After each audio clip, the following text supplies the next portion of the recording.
taliyaha degmada Togwa Jaale Kaysa Suudi Caraale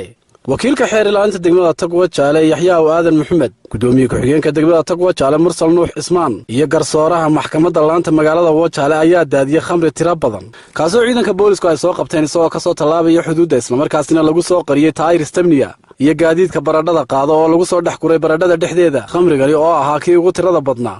ee magaalada Wajaale lagu qabtay iyadoo si qarsoodiye loo soo gelinaya dalka Soomaaliland tiradu waxa weeyaan 536 litir weey baradhadu waxay ahayd 6 jawaan baa 6 jawaan weey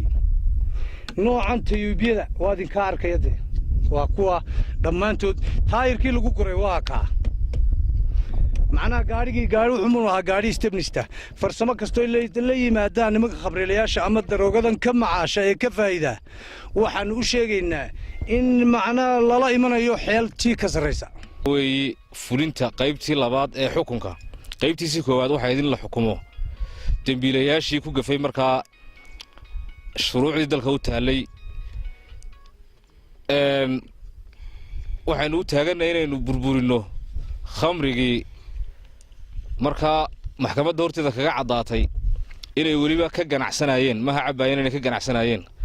sidana waxay ku gafeen markaa xeer lambar 22 qodobkiisa afraad oo ka ganacsi khamriya salaamaya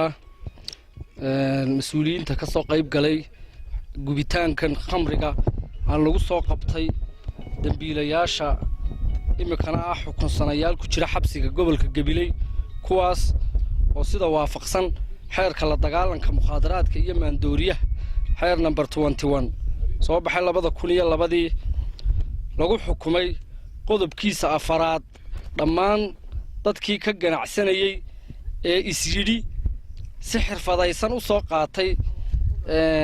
khamriga aad arkaysaan ee maandooriyaha aad arkaysaan shaar kastuu isku soo egeysiyana gacan bira ayay ku soo qabanayaan waad aragtaan in dadkii ka ganacsanayay waxa soo dhan sidoo sheegay gudoomiyaha maxkamaddu dhammaan in la wada xukumay waxaynu u sheegaynaa bulshada inuu ku baraarujinayna in imika bulshada kala shaqeysay bilayska way bilaysku kalidood kama muxuu ahaayay iyagu de bilays oo meel walba ma taagna Mukhtaar Nuux Ibraahim Home Cable TV magaalada Wajaale